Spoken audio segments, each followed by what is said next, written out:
¿En cuántas ocasiones has querido desaparecer para siempre?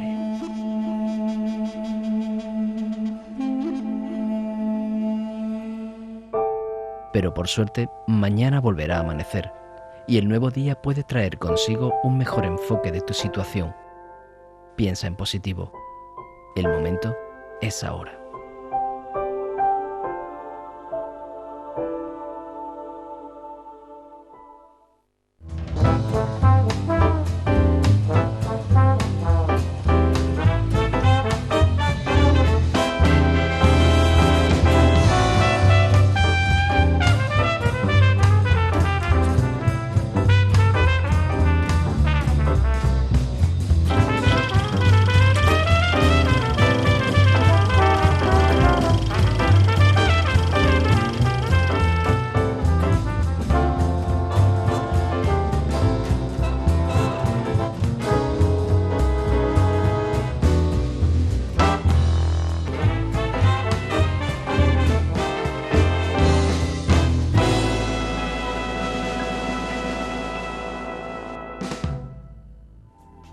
Bienvenidos, bienvenidas una semana más a La Mujer del siglo XXI. ¿Cuántas veces nos hemos preocupado por nuestro cuerpo? Sí, por nuestra imagen corporal, por nuestra salud, pero es un concepto muy amplio que a veces desconocemos cuáles son la relevancia que tiene para nuestra vida y las implicaciones que asimismo tiene para las ciencias y para determinadas disciplinas. Aquí vamos a definir qué es el concepto cuerpo para el psicoanálisis, qué es ese concepto para la persona. No solo somos un cuerpo biológico que describe la medicina palmo a palmo, sino que somos psiquismo, somos alma. Y vamos a ver cómo es la relación entre esa dicotomía que a veces parece tan lejana y sin embargo es como uña y carne. Tenemos con nosotros, como cada semana, a la psicoanalista Laura López. Bienvenida. Muchas gracias. El cuerpo, la verdad, que nos ocupa muchísimo tiempo y también a las mujeres, no cabe duda. Totalmente, además que cada vez estamos viendo más en la televisión cómo intentamos fijarnos, compararnos con otras personas y nos gusta vernos bien, ¿no? Bueno, incluso hay modelos a las que le llaman el cuerpo. Mira, hoy no estamos imitando las dos, ¿eh? No hemos puesto las dos un color parecido. Hoy hemos dicho, las dos mujeres del siglo XXI vamos a ir equipadas para conocer cómo podemos hacer que nuestro cuerpo sea un vehículo que nos lleve mejor a lo largo de la vida y que no nos ponga ciertas interrupciones o nosotras al menos no lleguemos a frases que nos lleguen a enfermar. Pero no quiero adelantar porque para eso tenemos a una de nuestras especialistas de la Escuela Grupo Cero, a la doctora Alejandra Menasa, que en la sección Al Diván nos va a explicar el cuerpo para el psicoanálisis.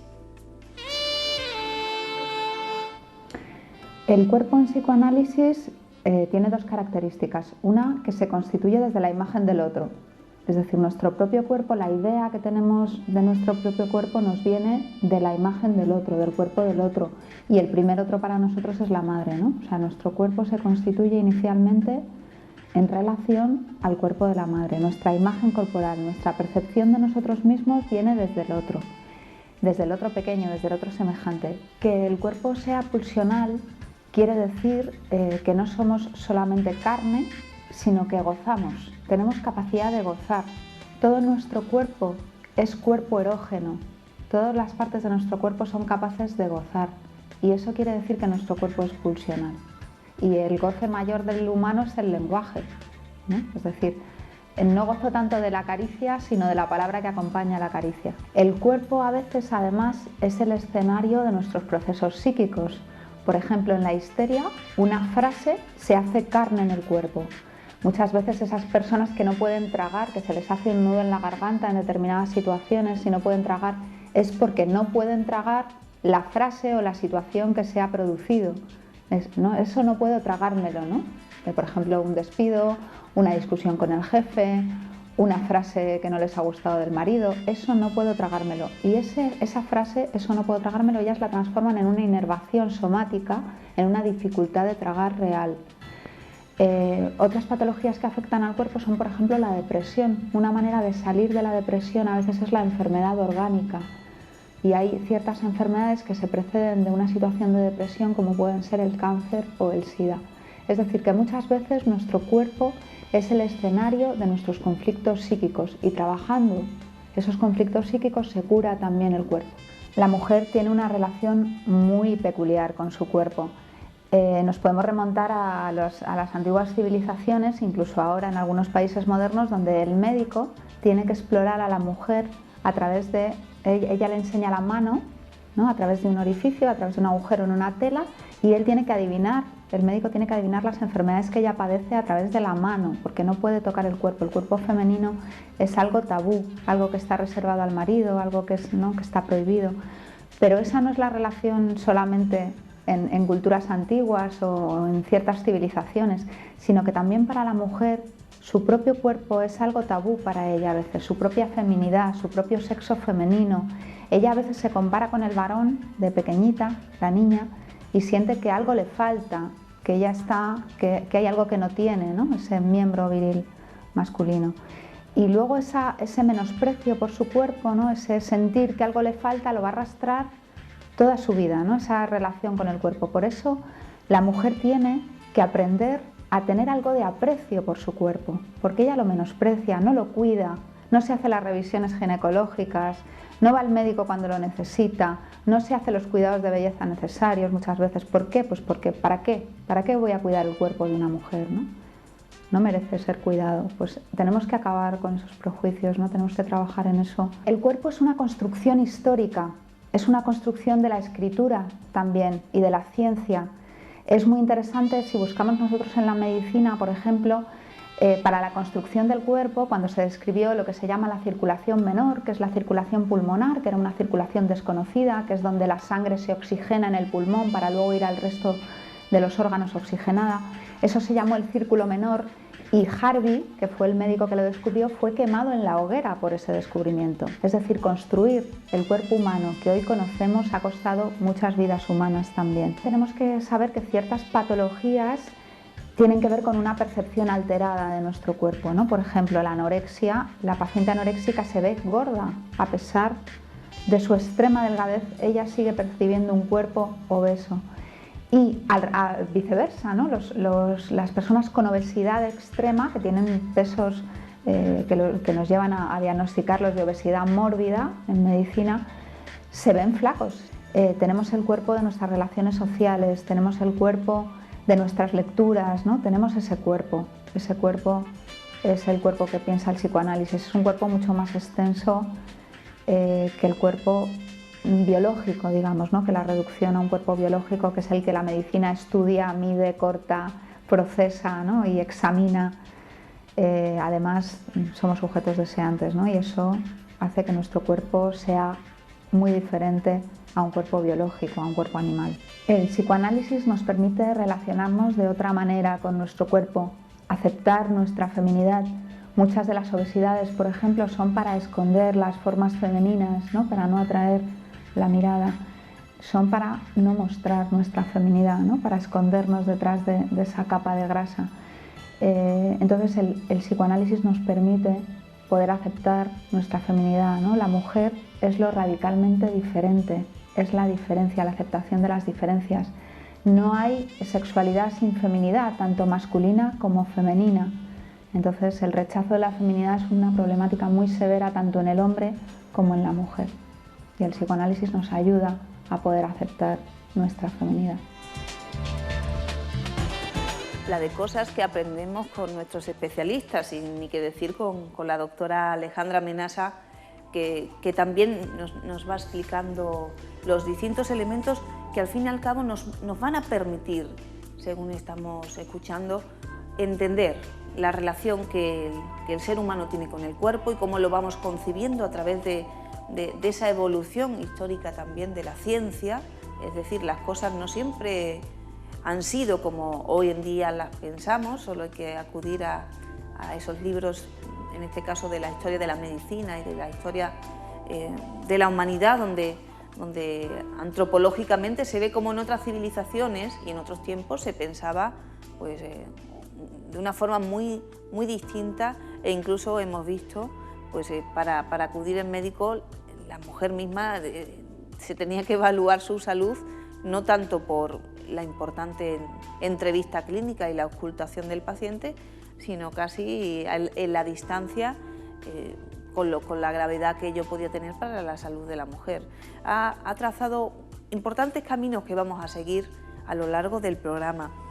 Un punto muy importante para este comienzo y que tiene que ver también con estas semanas previas en las que hemos hablado de la feminidad, de la primera vez, de la virginidad, etcétera. Entender la importancia que tiene el otro semejante para la construcción del ser humano. A veces no somos conscientes de que somos una envoltura, y en este caso que hablamos del cuerpo mucho más, una envoltura que recubre lo que va a ser luego un ser humano, pero que hay que llenar de contenido, con deseo, con amor y de alguna manera que uno se haga heredero de esa historia de la humanidad, que luego cada uno de alguna manera pues, viene a ser una pequeña partícula de esa misma historia. A veces no nos damos cuenta de esa importancia que, por ejemplo, también para las mujeres tienen estar con otras mujeres, digamos, de alguna manera serle transmitido que es una mujer, o incluso, pues igual que hoy las tres especialistas que ustedes están viendo iban de rojo, pues hay algo que también nos transmite de lo que es una mujer o de formas de mujer, porque una cosa que a veces se nos olvida, hablamos de la mujer del siglo XXI y creemos con esa idea que todas somos iguales o tenemos que ser iguales o tener los mismos gustos. En absoluto, hay que empezar a hablar con matices, con verosimilitudes. No queremos que todos tengamos que pensar de la misma manera y tener el mismo estilo o los mismos gustos. Todo lo contrario, lo que planteamos es que cada uno de nosotros y cada uno de ustedes puedan tener su particularidad, su propio desarrollo personal y seamos eso, esa riqueza que también nos la da las relaciones sociales, ¿no? Claro, hay cosas que, por ejemplo, a mí no me sientan bien y no se me ocurre ponérmelas porque es imposible. Es como que no te encuentras, tienes que buscar tu propia identidad, aunque es normal que te fijes en otras personas, que te guste lo que lleva aquella persona o cómo se encuentra, pero personalmente hay que encontrar cada uno su estilo y bueno, su forma de desarrollarlo. Y hablaba del cuerpo para la medicina, con los importantes avances que en los últimos tiempos se ha producido en el campo médico y también en el campo de la tecnología médica en sí. Pero estudiando estos días esta temática, Jacques Lacan, uno de los teóricos del psicoanálisis, daba una conferencia muy interesante, la leía, sobre psicoanálisis y medicina, y precisamente decía que a veces la medicina toma como los avances del psicoanálisis o las propuestas del psicoanálisis como una competencia, en lugar de entender que el médico, dentro de que ejerza la medicina, tiene que incorporar en su forma de concebir ese sujeto biológico, ese cuerpo, esas células, esa circulación sanguínea, etc., tiene que entenderlo bajo un aparato psíquico, que es indisoluble esa unión entre cómo concibo mi deseo, mis órganos, para luego el funcionamiento de los mismos. Es que se me ocurre, por ejemplo, que hay ocasiones en las que hay personas que acuden constantemente a urgencias y a lo mejor tienen vómitos y le hacen pruebas, no tiene nada, usted lo que tiene es cosa de nervios. Y esa persona se queda un poco desconcertada porque no sabe a qué especialista tiene que acudir. Entonces, ¿qué ocurre? Si esa persona tiene otra mirada diferente, está atravesado por el psicoanálisis, pues se da cuenta que algo quiere decir con los vómitos. Igual es un conflicto que tiene con su sexualidad, cualquier cuestión de su vida que se refleja ahí, y si tú no lo escuchas, esa persona no va a estar bien atendida. Los grandes especialistas, tanto en otros campos científicos o de la literatura, reconocen la importancia de forjarse una forma de pensar las cosas. Y en el campo de la clínica médica hay profesionales excelentes que de alguna manera lo que quieren transmitir y que a veces se pierde o se diluye es que el ojo clínico del médico es más importante a través de esa entrevista con ese paciente, de la observación del paciente. Eso es más importante para el diagnóstico que cualquier resultado de una prueba que a veces hasta es equivocada porque te pone tu nombre y luego no es tu nombre. Es decir, no puedo hacer prevalecer los datos por el juicio clínico que yo tenga del paciente. ¿Y cómo desarrollo el juicio clínico? Lo desarrollo estudiando bien la teoría médica, pero también estudiando la diversidad de los sujetos y cómo a veces, como bien decías Laura, el cuerpo es el escenario donde acontecen no solo los fenómenos psíquicos, como decía, una caricia, si yo no digo que me has acariciado, no la siento igual.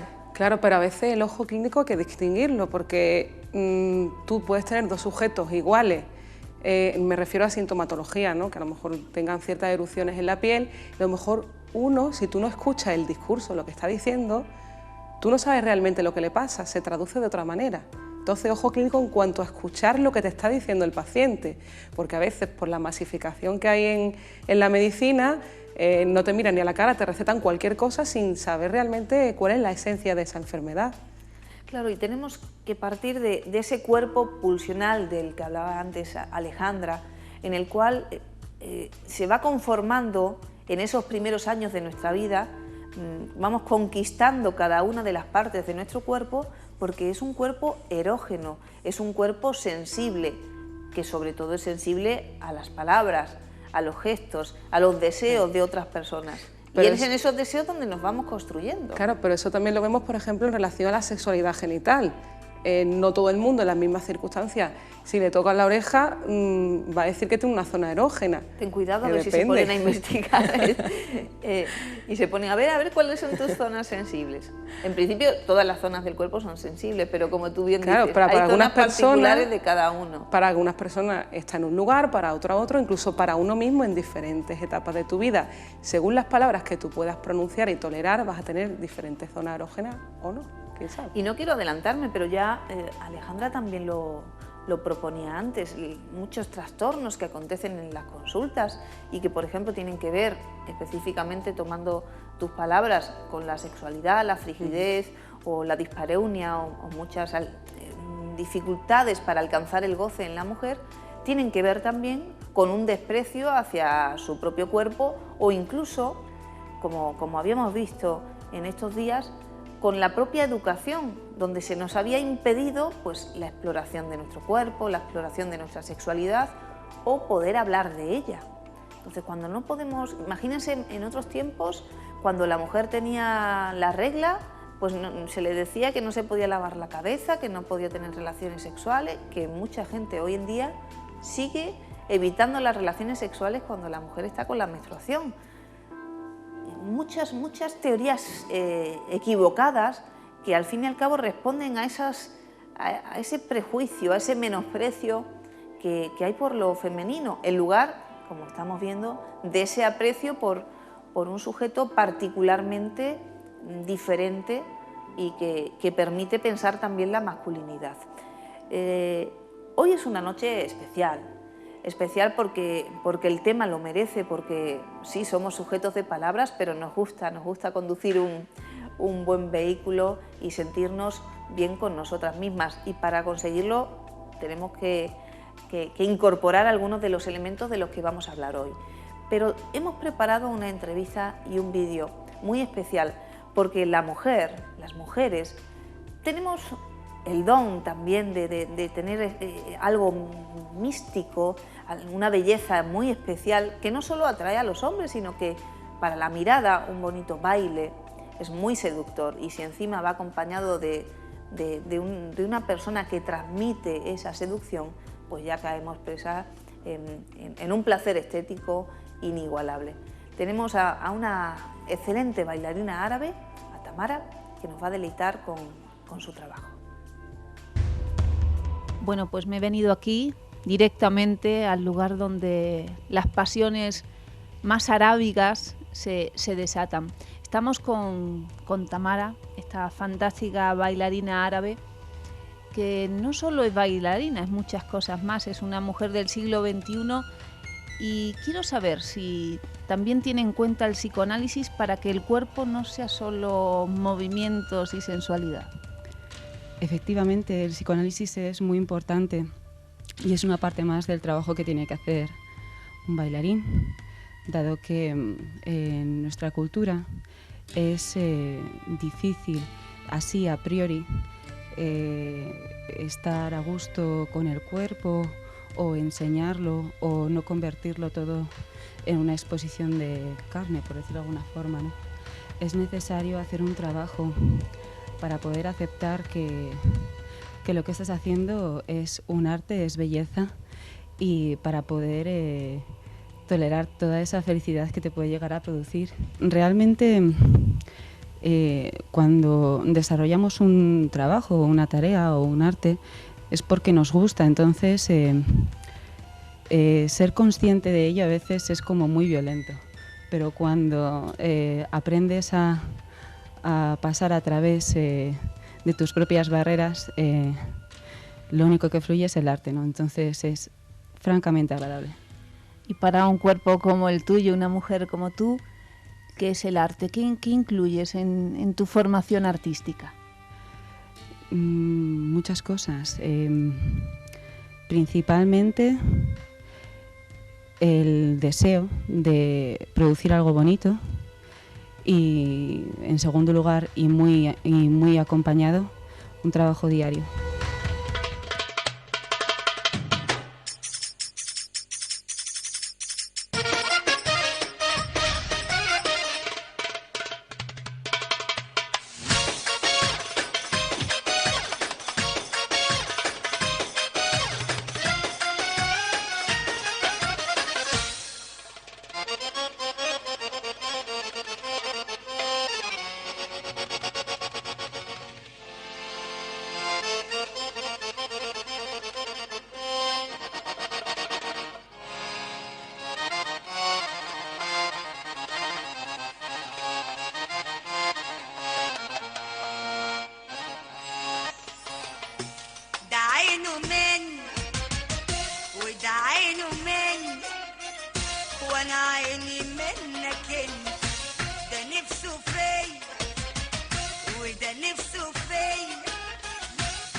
Bueno, queremos más y más porque es una belleza el baile de Riham, danza oriental. Si quieren ver más, pues solo tienen que buscarla en Facebook o en YouTube, o incluso ir a verla a Madrid o traérnosla aquí.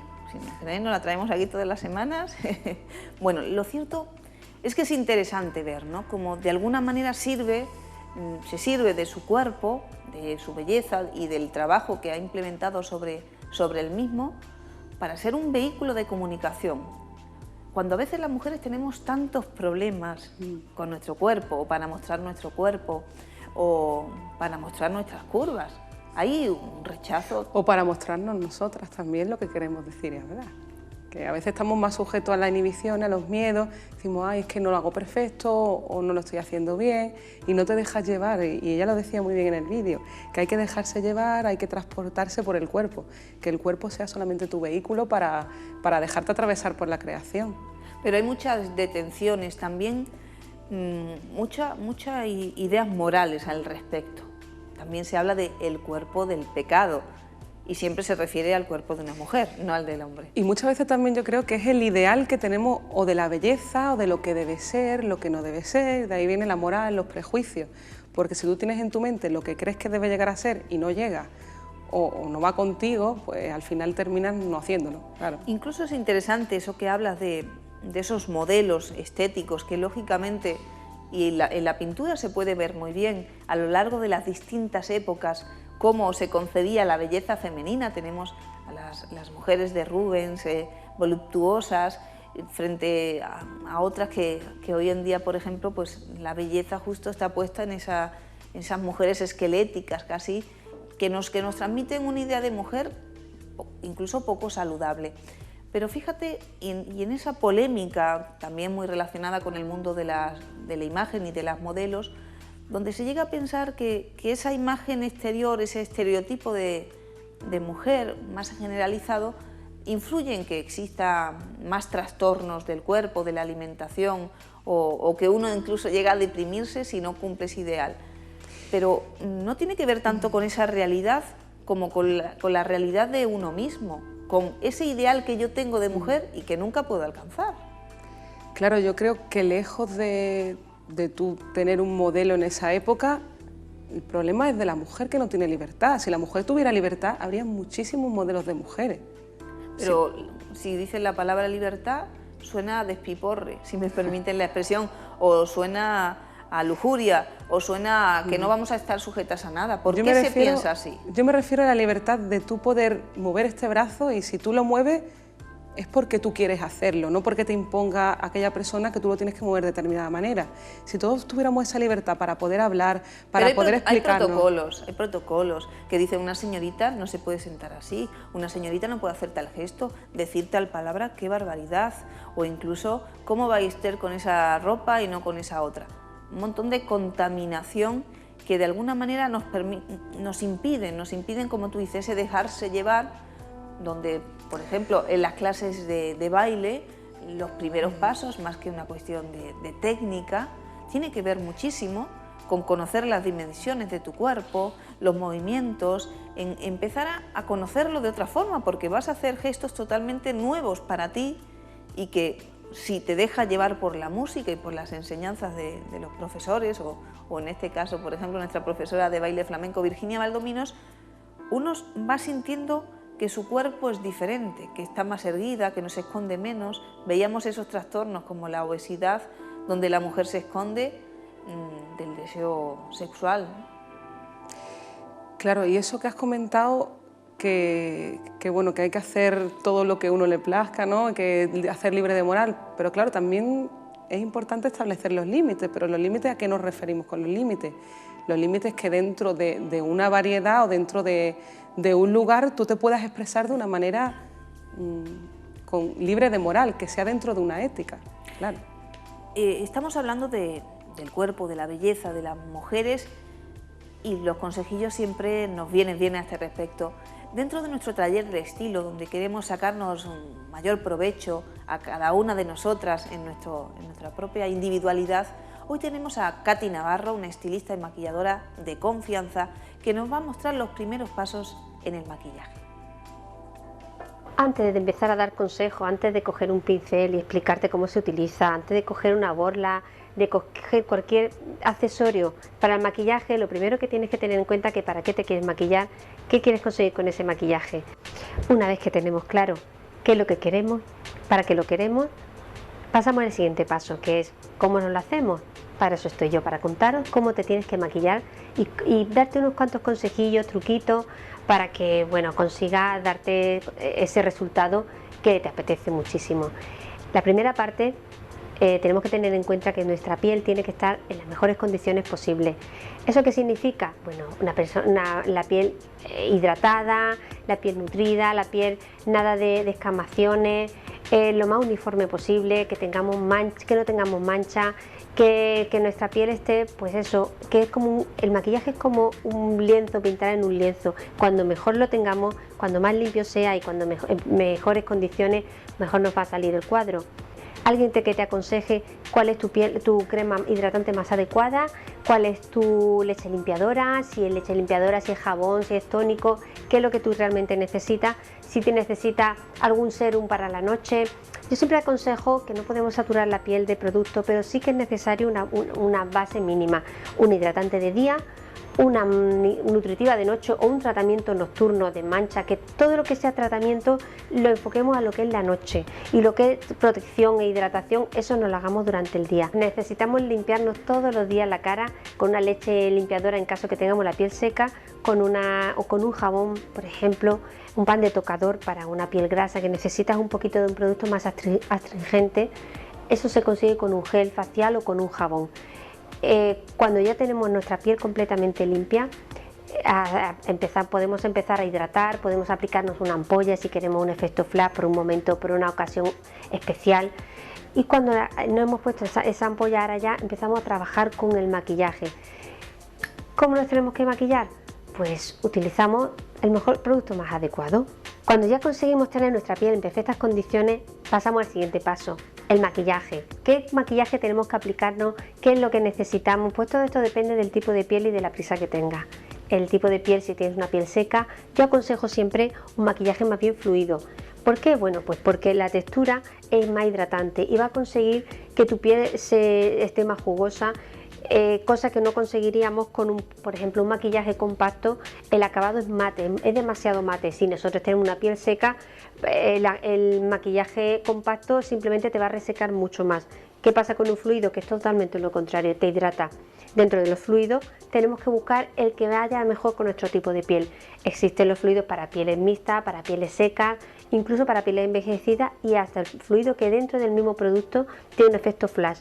Tenemos que tener en cuenta que si hay zonas en las que se nos queda un poquito de brillo, una zona un poco necesitamos matificar, pues utilizamos unos polvos sueltos con una borla, y con esta borla impregnada en el polvo suelto, lo que vamos a intentar es, en la zona que generalmente nos va a dar mucho más problemas de brillo, es donde nos lo aplicamos. No es necesario aplicar en toda la superficie de la piel, simplemente en la zona, por ejemplo, de aquí, de la zona de la barbilla, y en la zona de la frente y en la zona de la nariz. Generalmente esas son las zonas donde necesitamos esa matificación un poquito más, porque es la zona donde los poros están más dilatados y es más fácil que tengamos brillo. Una vez que hemos aplicado todo nuestro maquillaje, que tenemos ya bien la piel, hacemos unas cuantas correcciones claras. ¿Para qué nos sirven estas correcciones claras? Pues sirve para quitarnos la ojera, intentar, por ejemplo, la zona del rictus, si no ha quedado marcada, pues poder corregirla también. ¿Eso cómo lo vamos a hacer? Pues podemos utilizar un corrector de color claro y un pincel. Os aconsejo siempre que utilicéis un pincel, porque de esta manera vamos a llegar a las zonas que son un poquito más escondidas, una zona que cuesta mucho trabajo llegar. Si utilizamos una esponja, eso no nos va a pasar con el pincel. Entonces cogemos un poquito de producto, nos lo aplicamos por todo lo que es la zona del contorno de ojo, extendemos bien, y con eso y con la base de maquillaje ya tenemos nuestra piel para seguir pasando al siguiente paso, que sería el tratamiento del maquillaje de los ojos. Bueno, ya estoy deseando saber ese maquillaje de los ojos. Agradecer a Katy Navarro, siempre la maquilladora que nos deja impolutas, además de Dora Robledo, que nos tiene maravillosamente cuidadas y bellas. El cuerpo, estamos hablando de ello en La Mujer del Siglo XXI. Nos vamos unos segunditos a publicidad y enseguida estamos de vuelta aquí en el plato.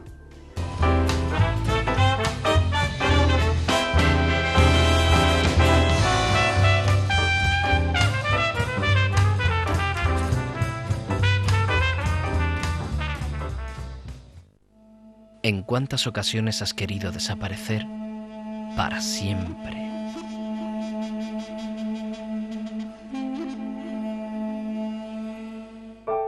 Pero por suerte, mañana volverá a amanecer, y el nuevo día puede traer consigo un mejor enfoque de tu situación. Piensa en positivo. El momento es ahora.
¿cuántas cosas estamos aprendiendo en la mujer del siglo XXI?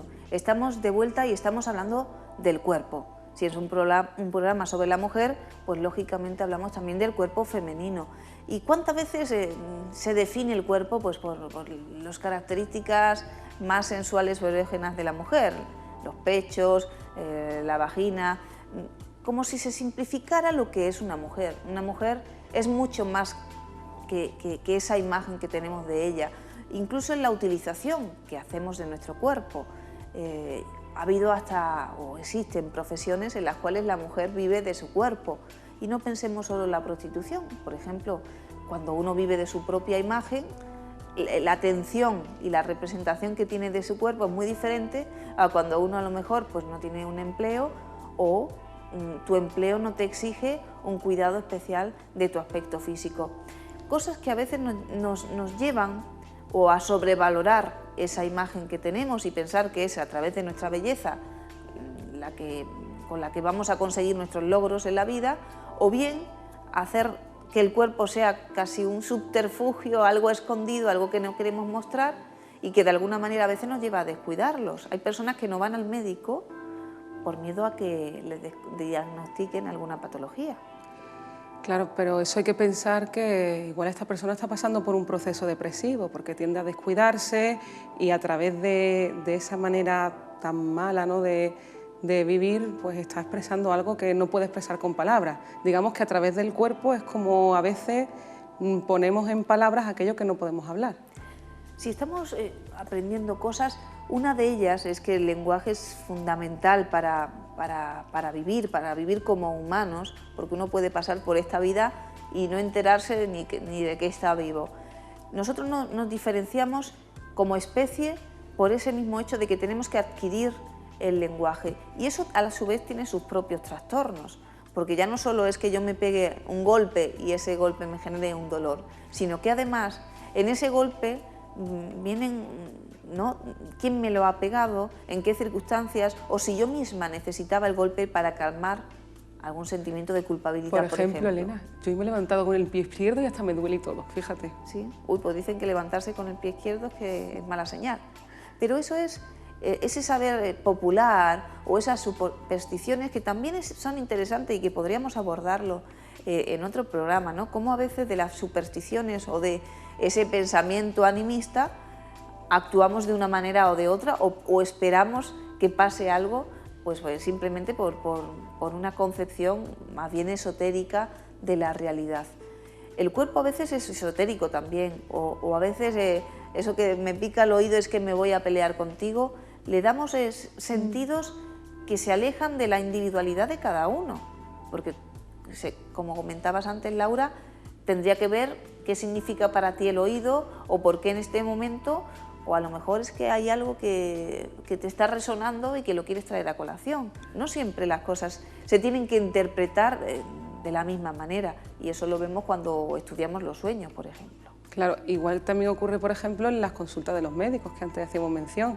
Existe lo que se llama la medicación, el medicamento placebo, que a lo mejor tú a esa persona le das una pastillita que no tiene ningún elemento que te pueda transformar nada, y a ti te hace que te cures. Entonces, ¿eso qué ocurre ahí? Es que lo psíquico está actuando de alguna manera.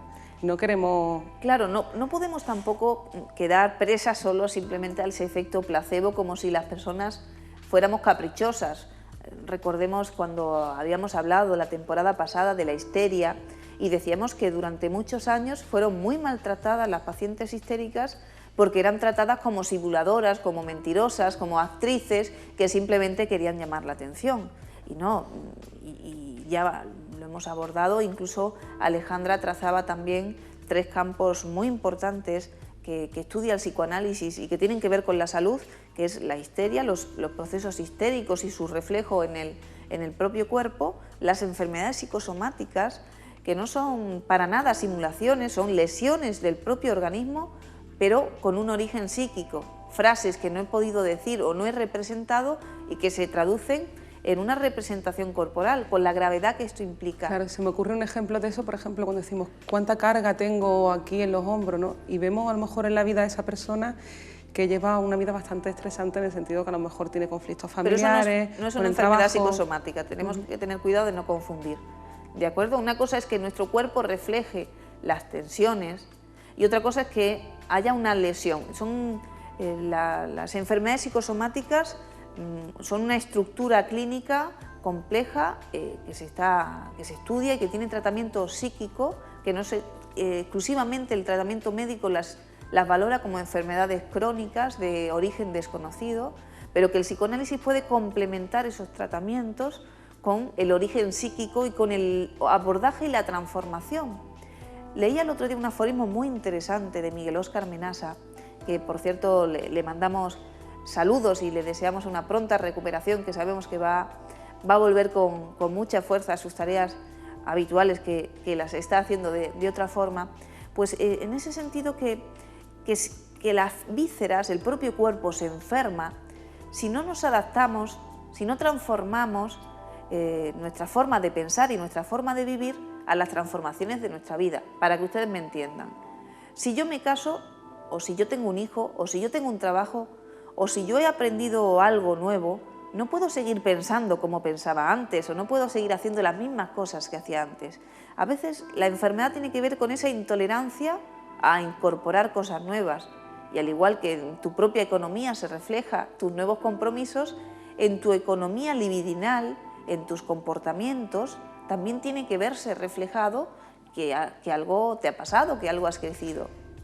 Eso me ha hecho recordar lo que estaba comentando Katy del maquillaje, ¿no? De desmaquillarse, hidratarse. A veces vamos pintándonos encima sin limpiarnos nosotros psíquicamente, sin hablar de nuestros conflictos, lo que nos ocurre, nuestras fantasías, y vamos reflejando a los demás pues algo triste, opaco, que no tiene nada que ver con nosotros, con esa luminosidad que deberíamos de hacernos con la limpieza, ¿no? Hay que incidir, Laura, y yo creo que muchos de los telespectadores estarán de acuerdo, en que muchas veces nos cuesta hablar de nosotros mismos, o de nuestras verdades, o incluso nos cuesta recibir una interpretación que devele de alguna manera pues alguna detención o algún conflicto que uno pueda tener. Pero claro, en esa contradicción es como decía antes, quiero ir al médico para estar sana, pero no quiero ir porque a ver si me dice que no estoy sana. Por tanto, no voy y por tanto no puedo tratar una posible afección que pudiera tener. Entonces es como una pescadilla que se muerde la cola.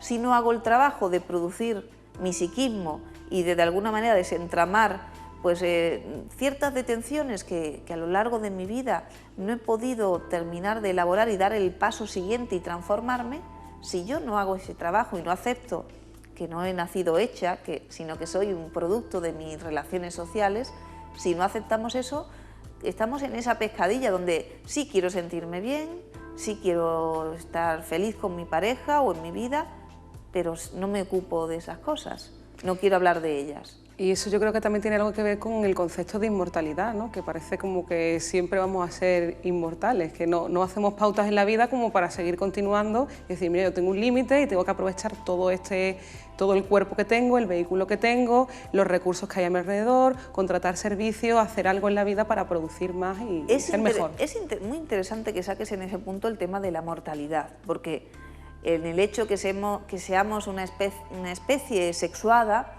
ello implica que somos una especie mortal que necesita la reproducción de sus individuos para que la especie siga existiendo. Y eso tiene que ver con el cuerpo, porque el cuerpo es lo que nos recuerda cada día que somos mortales, que existe el envejecimiento. Y claro, si bien decimos que el alma es inmortal, porque trasciende al ser humano, puedo mostrar mi pensamiento siglos después a través de mi obra, de los escritos, de mi pintura. Sin embargo, mi cuerpo no va a estar presente. Y a veces ese es el conflicto precisamente. Me llevo mal con mi cuerpo porque es lo que habla en mí de mi sexualidad, porque es lo que habla en mí de mi mortalidad. Y esto, no tener bien desentramado lo que es esa aceptación de que soy un ser vivo, aunque mortal, y no por ello no puedo desplegar mi propia vida, también a veces se refleja en las parejas, que no queremos transformar ciertas cosas y por eso nos enfermamos en no tomar una decisión. Contamos con uno de nuestros especialistas en terapia de pareja para que nos hable de esas decisiones a veces difíciles entre la pareja o la familia.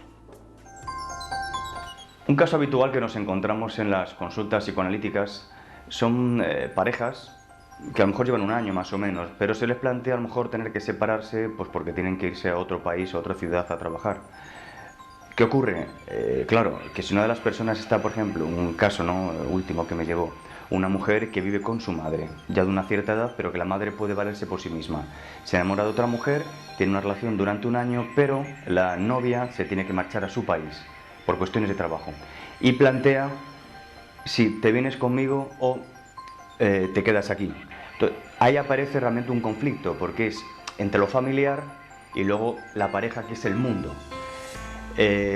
¿Cómo aborda este tipo de situaciones el psicoanálisis? Digamos que es un grado de madurez, porque poder tener una relación con otra persona fuera del ambiente familiar, crear una vida fuera del ambiente familiar, ya supone una madurez en la persona. Y bueno, hay un conflicto, porque a veces cortar los lazos afectivos con el padre o con la madre o con el entorno familiar puede llevar a que muchas parejas, da igual ya que sean homosexuales que heterosexuales, no puedan iniciar una relación con el mundo por los lazos edípicos fuertemente que unen a un hijo con un padre, con una madre o con unos hermanos. O yo o tu familia, o yo y tu madre. Sin psicoanálisis es evidente, las personas suelen elegir siempre a la familia. ¿Por qué? Pues porque los lazos afectivos, emocionales, es algo que forman parte de la estructura del sujeto. Y una pareja de un año o de dos no puede, digamos, entre comillas, frente a los 15, 20, 30 o 40 de relación con la familia. Esto genera un conflicto, y es normal que las parejas tengan que separarse. Solamente con psicoanálisis podríamos producir una maduración para que esa persona pueda, digamos, que abandonar a su familia para construir una nueva relación de pareja. Incorporar nuevas cosas en la vida, sumar otras relaciones, conlleva evidentemente a algo que supone dejar a la familia en el lugar que corresponde. Esto nos enseña el psicoanálisis, que una pareja cuando tiene un hijo es para el mundo, que no puede quedarse con él, por más que lo queramos y queramos que esté a nuestro lado. Ese abandono es como cortar, entre comillas, unos lazos afectivos, pero no los lazos afectivos que hacen querer a un padre, a una madre o a unos hermanos, sino un de más. Ese de más de lazo afectivo es lo que te esclaviza un poco a las relaciones, que hace que abandones, entre comillas, a tu familia y te dé un cierto sentimiento de culpa. Pero claro, una persona con 25, 30, 35 y hasta 40 años, que ese lazo con la familia sea tan fuerte que no pueda ni siquiera plantearse algo alejado de ellos, ya requiere un tratamiento. ¿Por qué? Pues porque no es del todo normal. La familia al final ha sido como una base para uno crearse, desarrollarse y salir al mundo. Pero si esa misma base te enclaustra, te encierra y te esclaviza un poco, evidentemente no está siendo positivo para el desarrollo de esa persona. El psicoanálisis, como vemos, siempre es una apertura, y el crecimiento no es abandonar las relaciones, sino transformarlas. Aceptar que el tiempo pasa, para uno, para la familia y para todo el entorno. Eso realmente es lo que nos va a dar el psicoanálisis, una transformación en las relaciones para mejorarlas, para construir nuevos lazos, pero donde la palabra libertad pueda incluirse dentro de la autonomía de una persona. Bueno, esperemos que muchas parejas se animen a consultar a los especialistas y así se evite pues esas graves problemáticas de comunicación, de deseo y también de infelicidad que hay en muchas relaciones de pareja, y que también sume a muchas mujeres en un apartamiento de su propia sexualidad, de su propio goce, o incluso en vivir más a veces en la fantasía que en su propia realidad. Indicaba Miguel la necesidad de transformarnos, de transformar nuestras relaciones, transformar nuestra vida, y eso tiene mucho que ver con el envejecimiento. Las mujeres somos coquetas por naturaleza, cada una de nuestra forma, no cabe duda, pero no llevamos bien el hecho de que empiecen a aparecer los primeros signos del envejecimiento, las canas, las arrugas. Existe una gran mercadotecnia, si lo podemos decir así, al servicio de esa estética corporal de la mujer, no solo pues las intervenciones quirúrgicas como las cremas, los maquillajes, que desde aquí somos partidarias de que vivamos sacándonos partido, pero que hay que decir que son también un juego peligroso en ese en ese ideal que nunca debemos alcanzar, porque nunca hay que alcanzar lo que no puede ser, sino que te va a venir mejor aprender a aceptarte como eres y sacarte un poco de brillo, a pensar que puedes ser como esa otra mujer que siempre es incompleta. Claro, y digamos que por etapas tienes que transformar también tu manera de pensarte tú y tu cuerpo, porque el alma no se te va a arrugar nunca y parece que solamente nos fijamos en lo que es la carcasa y no nos damos cuenta que a través de las palabras podemos reflejar mucha más belleza que a través de un cuerpo. Está bien que te lo cuides, pero cuida también la forma de hablar, la forma en que te relacionas con el mundo, esas transformaciones que necesitamos cada uno para poder vivir cada etapa. Sí, pero eso es lo que choca. Hay muchísimas mujeres muy deprimidas por su envejecimiento, por la aparición de las arrugas, que tienen muchísimo Claro, pero que a lo ver. mejor estaban ya envejecidas de antes. Claro, tiene que ver con su sexualidad femenina, su desprecio hacia su ser femenino, que si recuerdan o si no consulten la biblioteca de la mujer del siglo XXI cuando hablábamos de la feminidad, tiene que ver con no aceptar que somos diferentes a los hombres, diferentes y complementarias, y en esa aceptación empiezo a tratar mi cuerpo de otra manera. Como hemos sido reprimidas en la sexualidad, también a la hora de explorar nuestro cuerpo y de conocer nuestro goce, nos ha estado vetado durante mucho tiempo. Además que vemos ejemplos de hoy en día como cada vez hay mujeres más maduras que tienen muchísimo más poder de atracción que una persona joven, que no va con el cuerpo, sino va con la forma de tú relacionarte con la vida, de transmitir, de desear, y eso, claro, eso te capta y te hace, por ejemplo, Carilda Oliver, me estoy acordando, sí, que es una gran con poeta. 91 años, si no me equivoco, 93, es una mujer femenina, activa, amante, escritora y de alguna manera refleja lo que ese espejo en el que nos tenemos que ver las mujeres, donde, como tú bien decías, esa fachada pues envejece lógicamente, pero la pulsión, que es el deseo, no envejece nunca. ¿Y qué le podríamos decir a tantas mujeres que van cogiendo añitos y van cogiendo kilos y se empiezan a poner ropa de señoras mayores, se empiezan a cortar el pelo pues para no tener que ir a la peluquería y no resultar seductoras? ¿Qué le decimos a esas mujeres que tapan cualquier signo de feminidad, cualquier signo de goce? Eso sí que es ser viejo. Claro, es que hay muchísimas realidades, también lo vemos en personas jóvenes que se descuidan y al final termina pareciendo más mayor, que el prejuicio está tenemos la edad de nuestros prejuicios, ¿no?, por así decirlo, entonces tienes que tener una edad acorde a tu deseo, esa es realmente tu manera de que tú vas a gozar y te vas a comer el mundo. Es importante que tengamos en cuenta las consultas de los psicoanalistas, porque hay muchísimos trastornos y los hemos trazado, y yo creo que a lo largo de toda la temporada es importante que los trabajemos cada uno de ellos porque les afectan a su calidad de vida o a la de muchas personas allegadas, como puedan ser los trastornos de la histeria, los trastornos psicosomáticos, la depresión. ¿Por qué? Porque son enfermedades como el SIDA, el cáncer, sí son enfermedades físicas muy graves, pero en las cuales hay una determinación psíquica que hasta ahora no se valora adecuadamente, porque sí, en muchos pacientes graves le acompañan el tratamiento médico de una asistencia psicológica, pero se valora como vamos a trabajar las consecuencias del diagnóstico o que puedas estar lo más contenta posible pese a tu diagnóstico de enfermedad, pero no hay esa concepción de etiopatogenia, del origen, de lo que ha ocasionado que de alguna manera uno haya dejado que esas células cancerosas le invadieran. Es como si yo de alguna manera me hubiera rendido y dejo que se instalen esos ocupas indeseables en mi hogar, que es mi cuerpo. Eso, con el diagnóstico y el trabajo psicoanalítico, tiene tratamiento y vemos cómo los tratamientos médicos imprescindibles en estas patologías tienen muchísimo más efecto. El otro día tuve ocasión de asistir a una conferencia que había de varias personas que bueno, estaban afectadas de cáncer o habían padecido cáncer, y todas, yo leí un poema, recuerdo, y todas coincidían en la idea de que de alguna manera llamaron la atención que no habían incluido lo psíquico, que tenían problemáticas anteriores, habían padecido depresión y que de alguna manera la enfermedad incluso la utilizaron para cambiar totalmente sus relaciones, su manera de vivir. y era como una llamada de atención a algo que le hacía falta que transformar en su vida y que ahora en cambio se estaban cuestionando. Claro, pero nunca nadie le había interpretado esa utilización que habían hecho de su enfermedad. Ya digo, son temas que vamos a abordar más adelante, hoy no nos da tiempo, pero mucho tiene que ver también nuestro cuerpo, nuestra imagen con la seducción.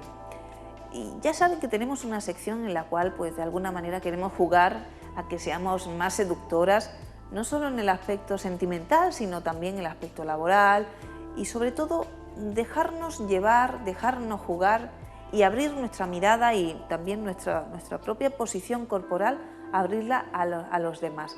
Vamos a ver lo que se me ha ocurrido esta semana para la sección de seducción. ¿Recuerdan que la vez pasada le hablé de la primera cita, de proponerles algo diferente a la otra persona? Pues bien, ¿y si no tenemos a otra persona a la que citar? ¿Romeo?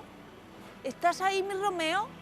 Pues va a ser que no está Romeo, que vamos a tener que ir a buscarlo. En las discotecas, en las bibliotecas, en las librerías. Estamos leyendo en la cafetería. Mujer, y una miradilla, levanta los ojos, una sonrisa. Estamos en la biblioteca, estamos aburridas esperando el bus. Bueno, sigue aburrida, pero ¿y por qué no te animas a adoptar una actitud más abierta? No estar con el móvil todo el día pegados como si fuera el único foco de nuestro interés. Veamos qué tenemos a nuestro alrededor. Hay lindísimas personas, niños, llenémonos del ambiente. Muchas veces no es tu primera vez ni tu segunda vez, tal vez has salido de una relación larga, de un divorcio, que en muchas ocasiones te ha desalentado a la hora de buscar un nuevo amor. Bueno, nunca es tarde, tal vez para plantearse un poco de diversión y luego quién sabe lo que puede pasar. A veces un compañero de trabajo o una persona que acabas de conocer, pues se plantea invitarte a cenar, a tomar un café o a quedar para hablar con la excusa del negocio, pero ¿cuántas veces no nos ha pasado que luego quieren algo más? ¿Te interesa esa persona? ¿Quieres seguir adelante y ver hasta dónde podéis llegar? Adelante. Pero si no te interesa, ¿por qué no le vas a decir que no? Otra forma de conocer a chicos, a hombres, o de darte una segunda oportunidad, ¿por qué no? Es Internet. ¿Cuántas páginas de contactos existen? Un montón. E incluso es una buena fuente para hacer amigos también. Existen prejuicios de que hay mucha mentira, de que las personas que se conocen a través de la red, pues luego son infieles. No tiene por qué ser así. A la otra persona le puede pasar como a ti, que tal vez ha perdido la red de amistades que tenía o que su timidez le tiene sumido un poquito en una falta de contacto con los demás. Date la oportunidad, sea donde sea o tengas la edad que tengas, no dejes de jugar. Es una forma de pasar bien el tiempo que nos ha tocado vivir en la Tierra y de conocer a personas interesantes con las que compartir ese tiempo. Nos vemos la próxima semana en el taller de seducción. Nosotras también estamos conociendo a muchas personas interesantes a través de este programa y queremos que juegues, que te dejes abrir por la poesía, por el psicoanálisis, por la cultura y que descubras hasta dónde eras capaz de llegar. Si estamos hablando de nuestra imagen, de nuestra belleza, de nuestra salud, es importante que lo incorpores, lo tengas en cuenta y que permitas que no solo sea ese envoltorio, sino darle un contenido, un sentido y un destino también. No es lo mismo pues, estar en un encuentro informal entre amigos que estar en un plato de televisión para compartir con ustedes este tiempo. No sigan mi ejemplo y se refríen justo el día en el que van a hablar del cuerpo, justo para sentir el cuerpo. Se me ocurre cada cosa. Laura, muchas gracias por haber estado con nosotros luchando cuerpo a cuerpo con las patologías, con el desconocimiento. ¿Y algún consejillo para los telespectadores? ¿Alguna tarea? Que se dejen llevar esta semana más. Muy bien.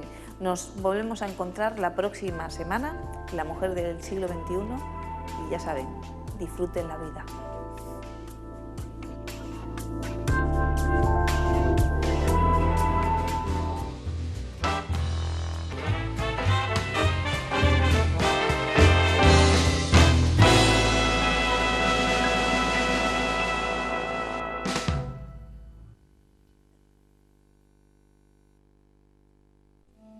¿En cuántas ocasiones has querido desaparecer para siempre?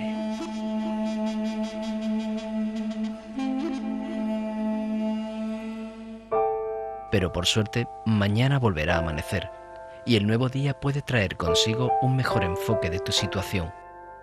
Piensa en positivo. El momento es ahora.